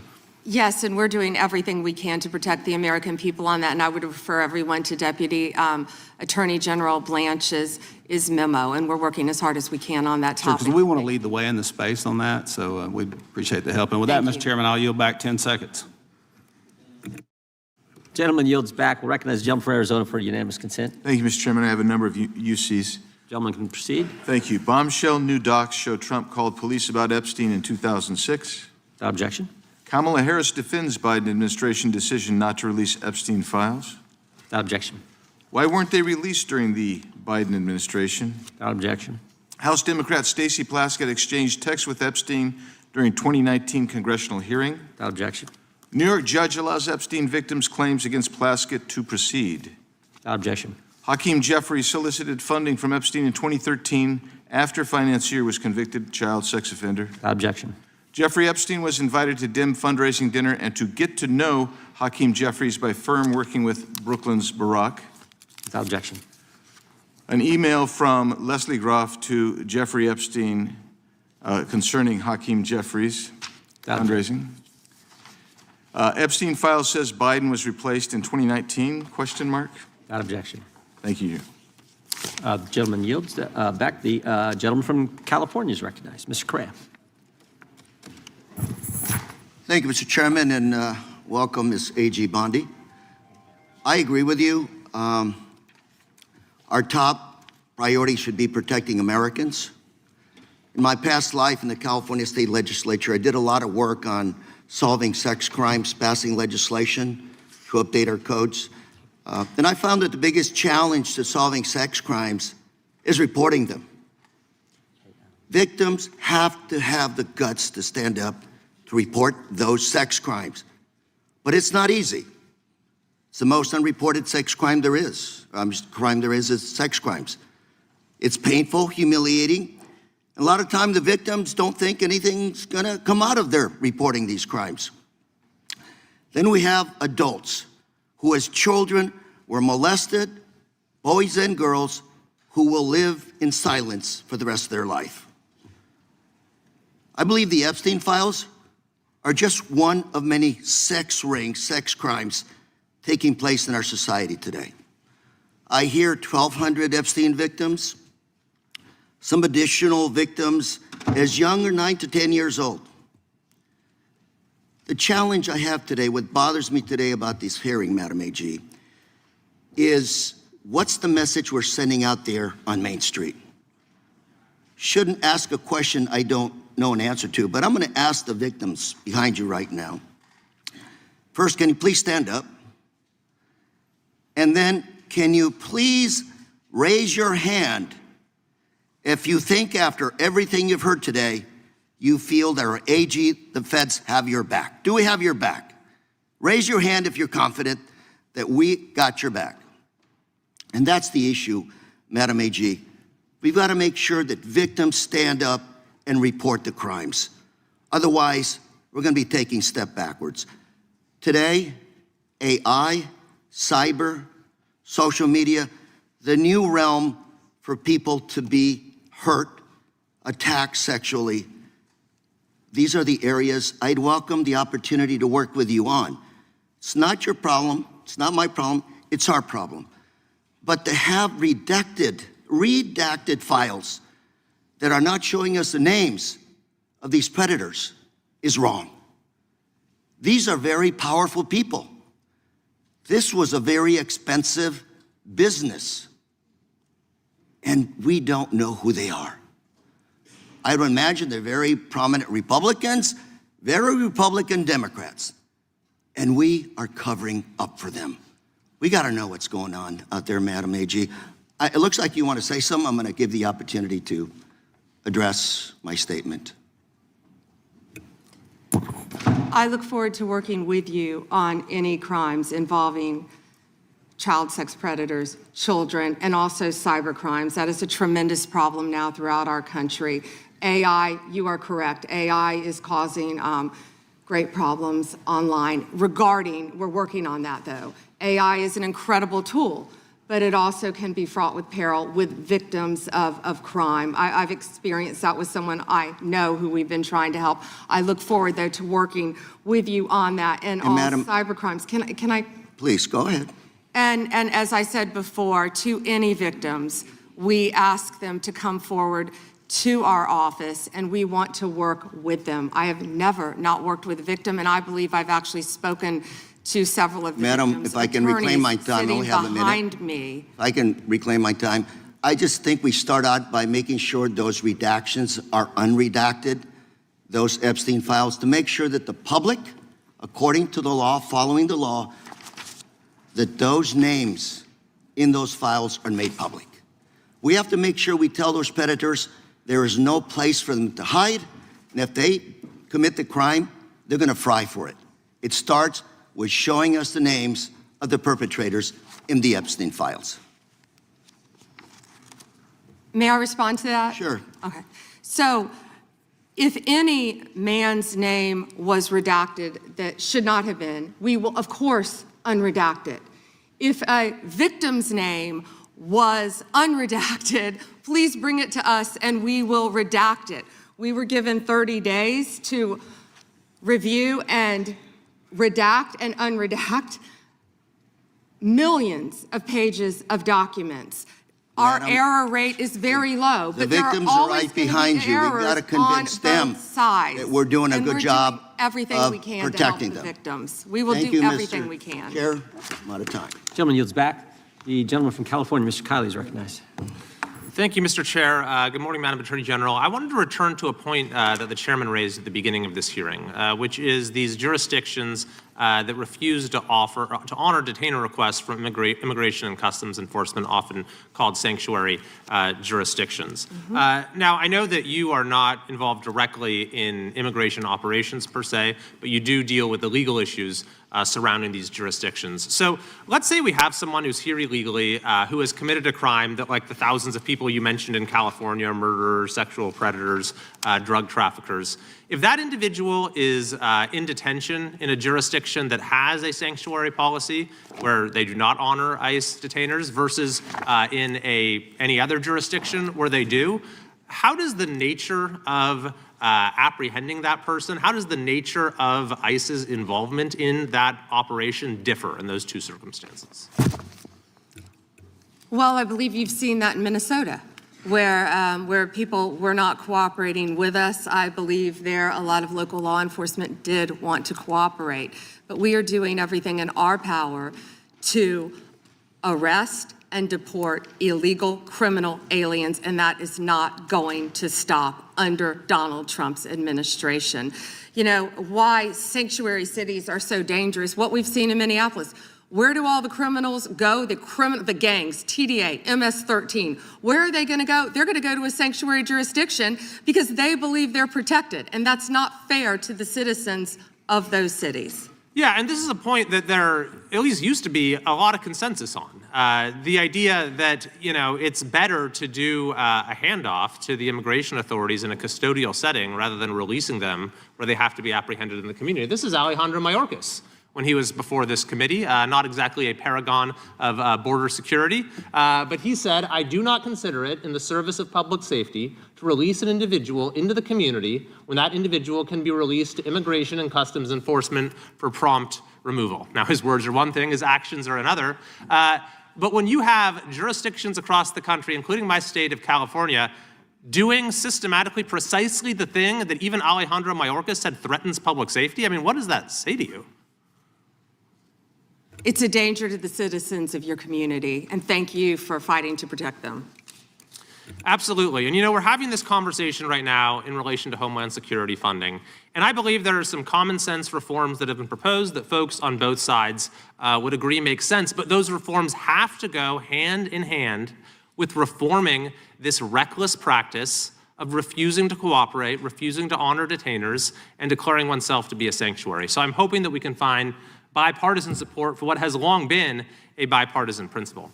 I want to go to a second topic, which is the school board memo, which I know that you have rescinded. And it was initially promulgated by Attorney General Garland when he came into office with President Biden, essentially opening an investigation into parents who are showing up at school board meetings and expressing their views on COVID policies, masks, various other issues, and using the full apparatus of federal law enforcement and counterterrorism to go after these parents. Now, he said this was because there was an increase of threats, but when even his own FBI director, Christopher Wray, was before this committee, he said there was no evidence of an increase in threats. Yet nevertheless, when I asked him if he regretted the memo, Attorney General Garland said there was absolutely nothing wrong with the memo. Now, I take it you disagree with that, having now rescinded it?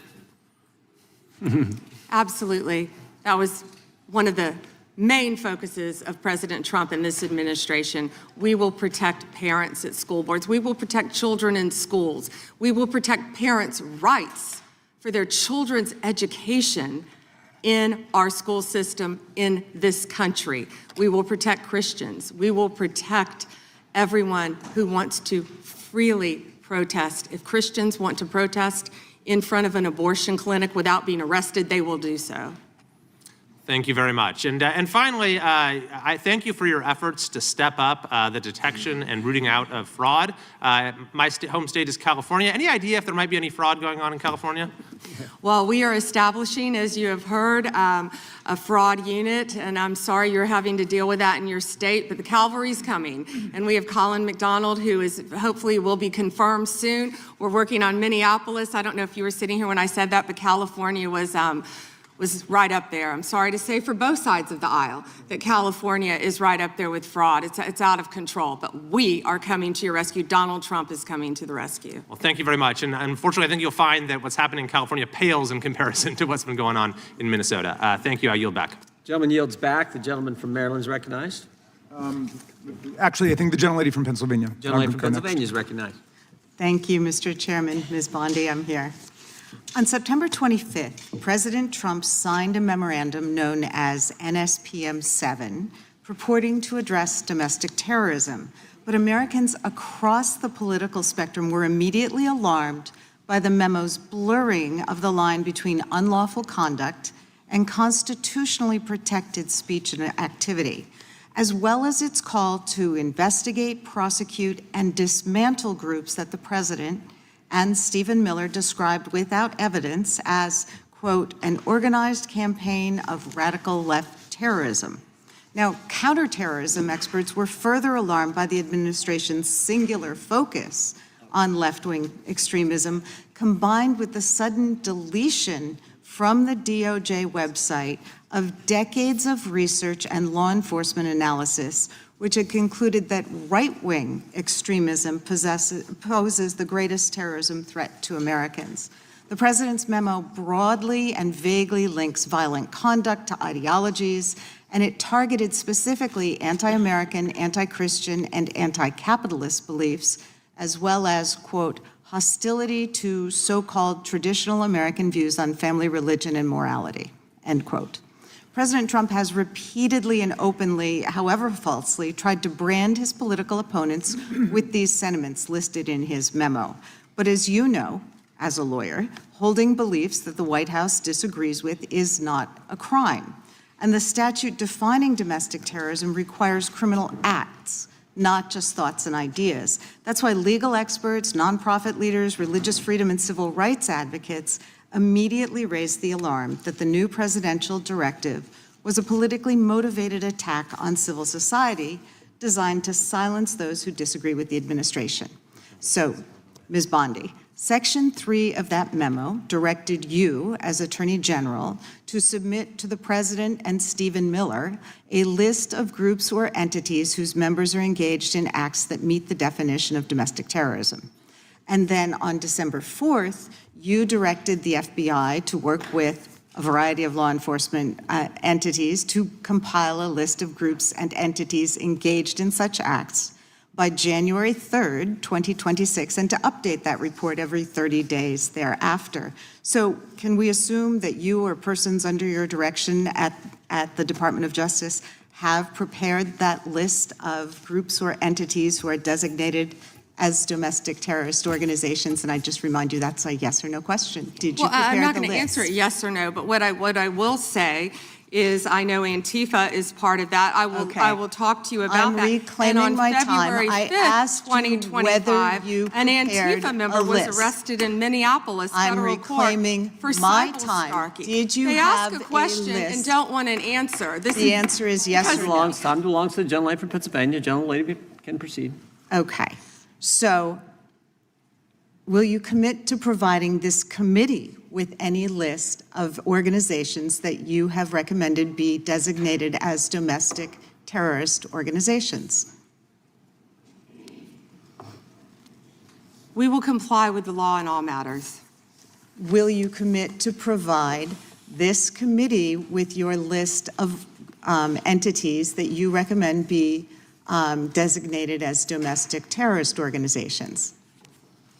I'm not going to commit to anything to you because you won't let me answer questions. Okay, well then we do understand that your current position is that you have a secret list of people or groups that you are accusing of domestic terrorism, but you won't share it with Congress. And I'd remind you that when the US government designates an entity as a foreign terrorist organization, it must report that to Congress and to the entity, because the government can make a mistake and the entity has the opportunity to contest it. So your position seems to be that if you falsely designate an American or an American organization as a terrorist group, there's nothing they can do about it. I think we get it. You don't want to answer the question. No, you don't get anything regarding public safety. Thank you. Nothing. Thank you for the insult. It's clear you didn't come to Congress prepared to answer questions that the American people have every right to have answered. But if you were to prepared to answer truthfully, here's what we expect the facts to show. The administration is keeping lists of Americans who the White House says are engaged in domestic terrorism. Those lists could include Americans who have not committed any acts of terrorism, but simply disagree with this administration, people like Renee Good and Alex Preddy. And your list may include clergy, elected officials, and members of indivisible groups across the country. And those lists likely don't include Proud Boys or Oath Keepers who were actually convicted. Americans have never tolerated political demagogues who use the government to punish people on an enemies list. It brought down McCarthy, it brought down Nixon, and it will bring down this administration as well. And you were right. I yield back. That's why we're so glad they rescinded the memorandum targeting parents. For goodness sake, as the gentleman from California just pointed out in his 5 minutes, the gentleman from Kentucky is recognized for 5 May I minutes. respond very briefly to her statement? Well, I think we can do that Okay. probably on Next. one of our members' time. Okay, thank you. I don't want that to get away. Thank you. Yep. Thank you, Mr. Chairman. Behind me, I have 3 documents from the DOJ production that are emblematic of the massive failure of the DOJ to comply with the Epstein Files Transparency Act. To my right is an email that was sent by the victim's lawyers to the DOJ. It was a list of names not to redact, a list of names not to release. What did the DOJ do with this email? They released this email in the document production. Literally the worst thing you could do to the survivors, you did. And they're getting phone calls. A lot of these people didn't want to be known. And we know you touched the document because you redacted one name and you redacted the lawyer's name, but you left the survivor's name there. The next document I want to show you, that was in the title, the victims' survivors' names, all right? The title of this one is Child Sex Trafficking, Co-Conspirators, fully redacted. And by the way, I'm going to unredact them here. Les Wexner is in this. Now, your your deputy attorney general said, oh, well, he appears hundreds of times in the files, but he doesn't appear in this file until I forced you to release it, where he's listed as a co-conspirator, not to tax evasion, but to child sex trafficking, not to prostitution, not to money laundering, child sex trafficking. And then finally, what we have here is the third exhibit that I have is emblematic of the FD 302 release. These are the documents that we need that you're holding on to and over-redacting because they have the names of the men who are implicated. How do we know? Because the survivors gave testimony to the FBI, and it's in there. And what happens when you go to the portal at the DOJ to look at what's behind this redaction? Another redaction. So we can't even see them. And then there's some of these files you've pulled down from the website that we will never see because we can't search the redactions. So I have several questions for you. Who's responsible? Are you able to track who in your organization made this massive failure and released the victims' names? Are you able to track who it was that obscured Les Wexner's name as a co-conspirator in an FBI document? Do you have that kind of accountability? I believe Wexner's name was listed more than 4,000 times. Yeah, I already told you that. This is where he's listed as a co-conspirator. Can I finish my answer? Come on, let me finish my answer. We corrected that within 40 minutes. He was already, you're acting like everybody's trying to cover up Wexner's name. Reclaiming my time. I'm going to answer this question. Reclaiming my time. Mr. Chairman. This isn't how this works. Can I have my time back? Mr. Chairman. The gentlelady can give her answer. The time belongs to the gentleman from Kentucky. All right, I'm reclaiming my time. Can I give my answer? So I'm going to put the language of the bill up on the screen. Chairman, may I give my answer on that?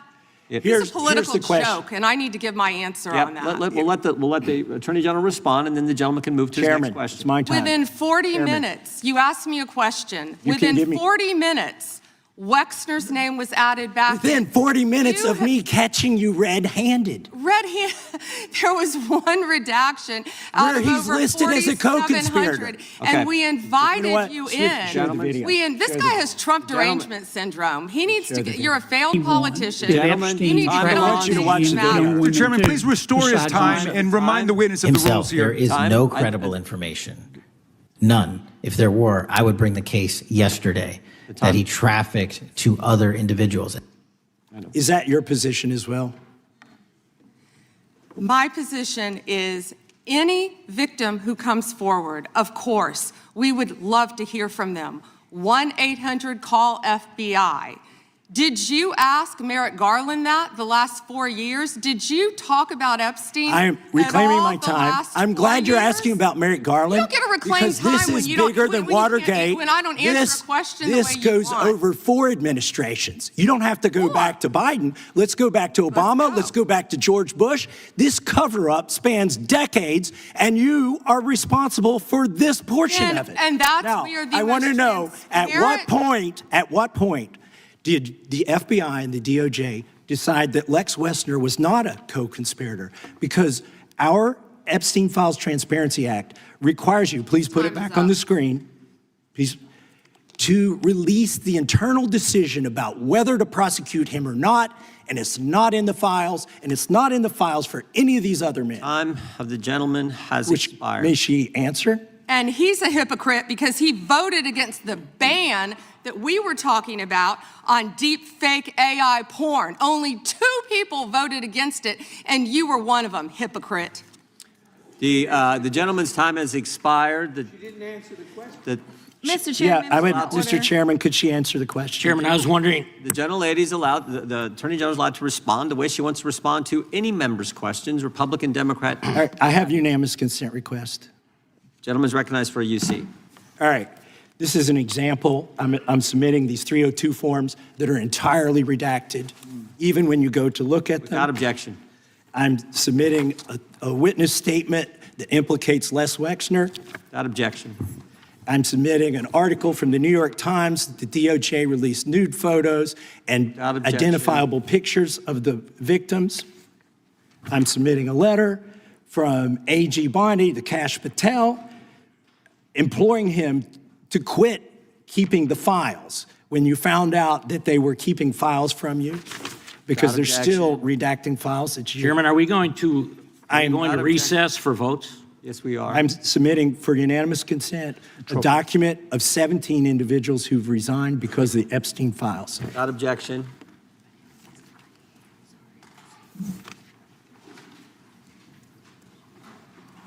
Just want to check on how much time we have left in votes, but one thing I've learned here of late that they'll wait on us. How much time do we have? Oh, they just called. Okay. The chair now recognizes the gentleman from Maryland. And thank you, Mr. Chairman. I want to start by saying I appreciate what you said, Attorney General Bondi, and you said it to me personally, that you take the personal security of every member of Congress seriously and that people can contact you about that. And in these times, that's a very serious matter. So I thank you for that. Article 2, Section 1, Clause 7 of the Constitution is the Domestic Emoluments Clause. And it says that the president is limited to his salary in office and cannot receive any other money from the federal government while he's in office. It cannot be increased by $1. This president is the first president in U.S. history who has repeatedly sued the federal government for $230 million for the judicial search warrant at Mar-a-Lago, which was perfectly lawful and was never struck down. But now he's suing the IRS for $10 billion. He's suing the IRS for $10 billion, which I think is around 80% of its annual budget, because his tax returns were leaked. And they were illegally leaked by a private contractor who actually is in prison now, Charles Littlejohn, but he wants $10 billion. Now, I want to ask you the question of whether you think it would violate the Domestic Emoluments Clause for you to settle that $10 billion case or any of the other claims that the president has made against the government. He himself has remarked, it's interesting because I'm the one that makes the deal, right? And he says, I kind of have to work it out with myself. Do you think it would violate the Domestic Emoluments Clause for the president to work out a deal from people who are his subordinates under his unitary executive theory to get money in one of these cases? I'm not going to discuss pending litigation. Okay, so theoretically you're saying because his privacy rights were violated in that tax case, and they were. I'm with the president on that. I mean, his Mar-a-Lago thing is ridiculous, but there's no doubt that his tax returns, despite the fact that he promised to release them, despite the fact that every other president released the tax returns, he suffered embarrassment when it showed that he hadn't paid taxes for several years, and he had a right for that not to happen. Now, I want to turn back to the Epstein survivors, because President Trump may have been a little bit embarrassed by the release of those tax returns. How much do you think the claims of these survivors are worth?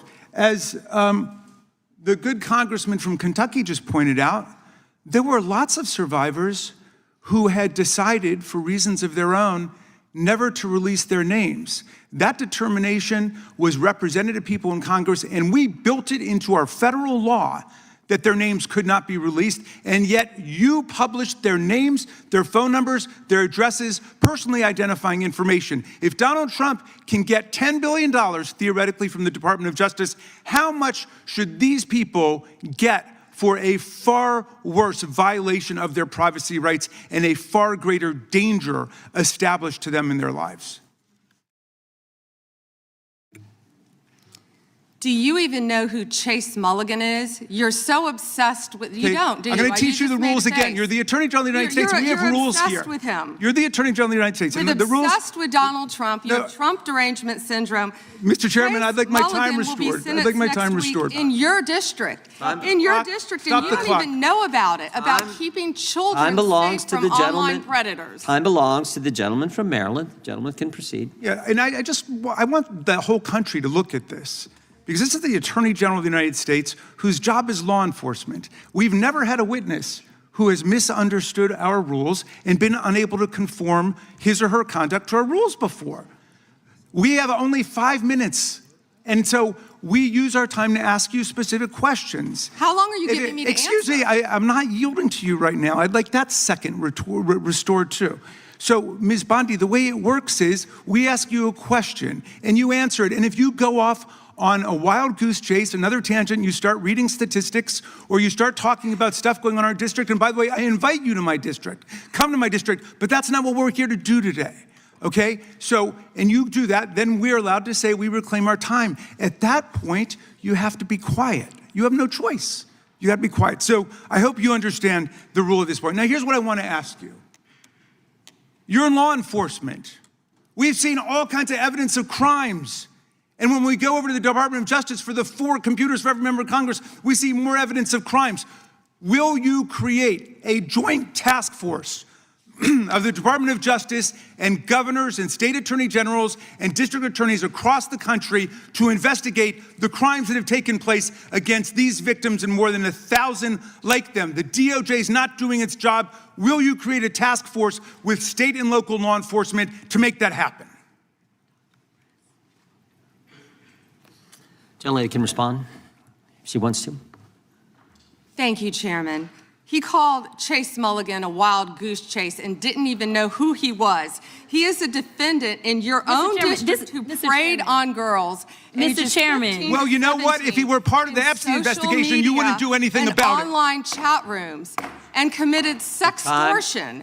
Yet he didn't even know in your tiny little district who he was. Mr. Chairman, she's embarrassing you. He's about to be This is your committee, and she is embarrassing Shame you. on you. The time of the gentleman has expired. I would remind the committee that last Congress, Secretary Mayorkas was here numerous times, and he wouldn't answer our questions, even when we sent them to him ahead of time in writing. So that's what we've had to deal with. I think the Attorney General is doing just fine. We have votes shortly. I will go to the gentleman from Virginia, and then we will take a break to head to the floor.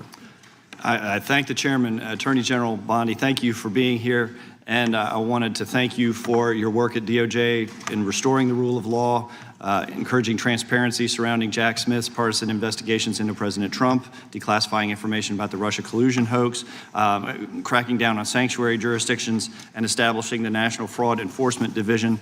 Let me first go to securing the border and immigration enforcement. Our new governor has recently rescinded 287G cooperation between the state and ICE.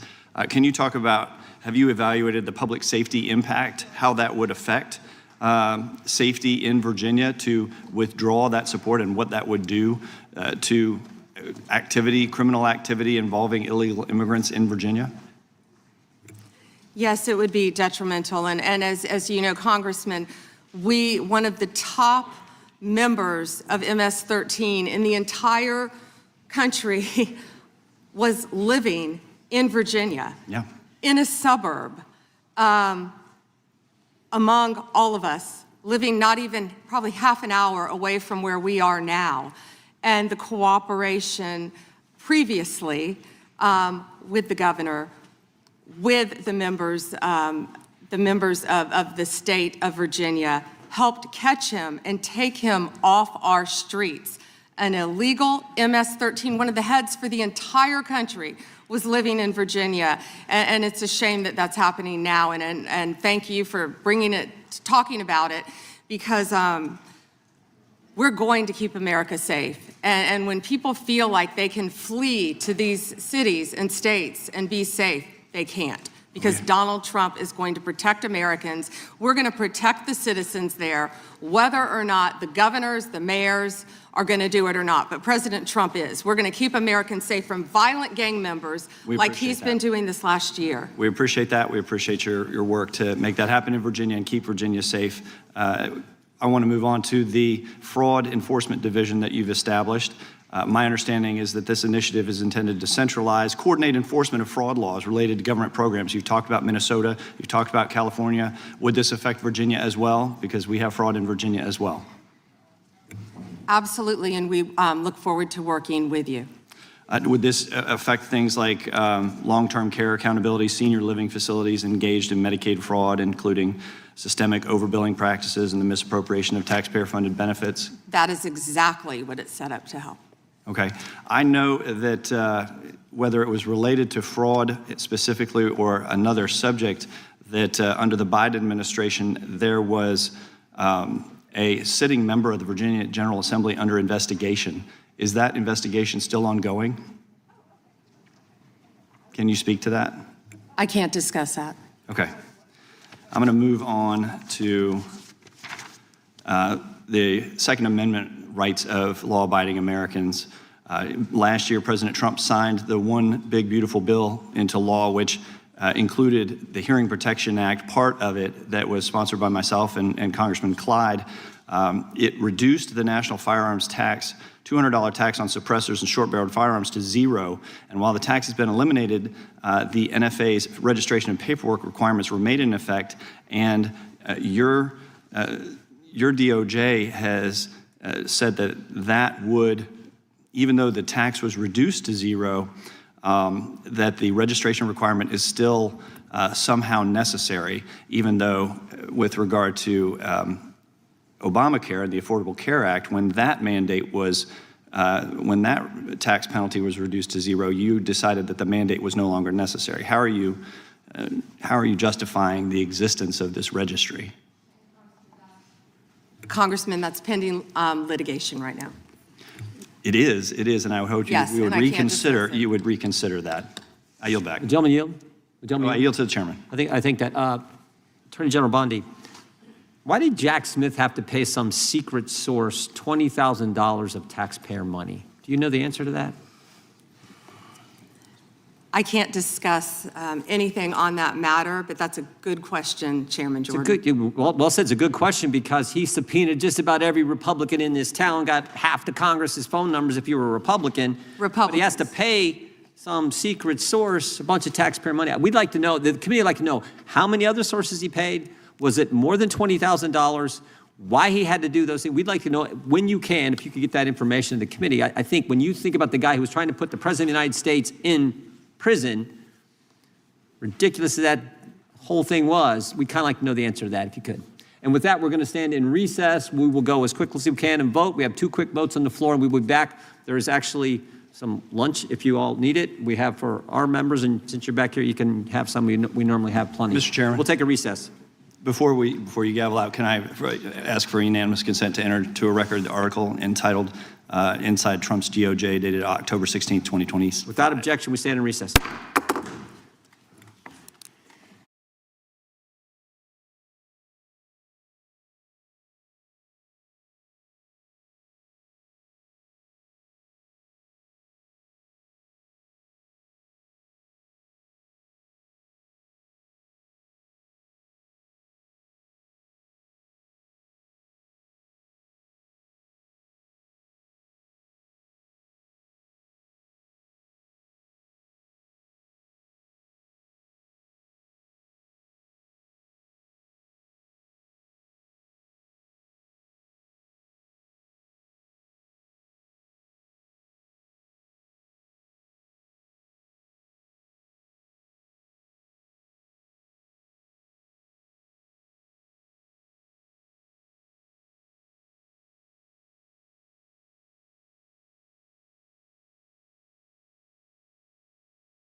kindly, Mr. Chairman, and welcome Attorney General Bondi.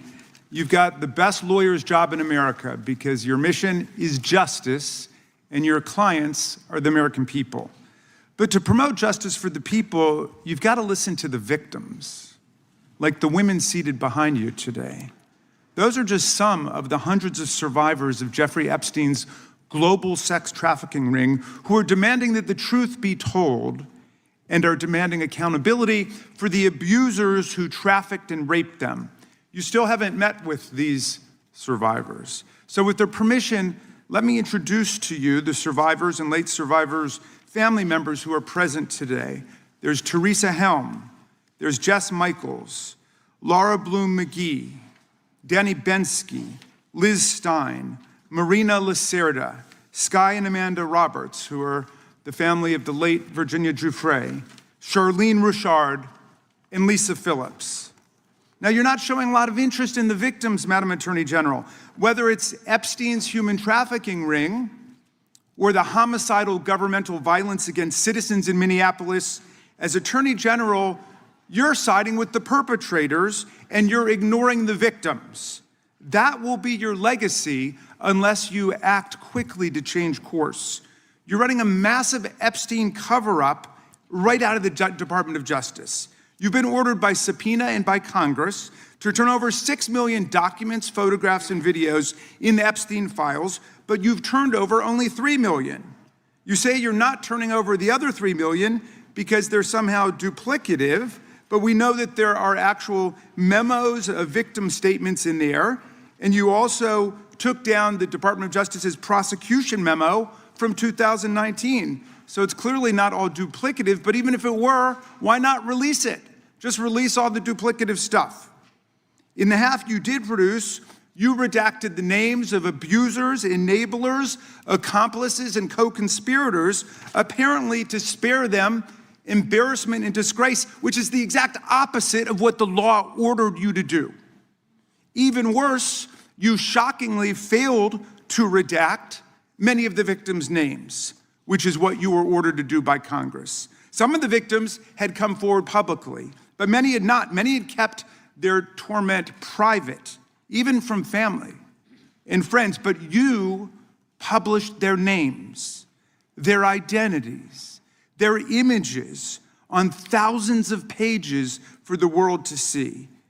So you ignored the law, and even with over 100,000 employees at your disposal, you acted with some mixture of staggering incompetence, cold indifference, and jaded cruelty towards more than 1,000 victims raped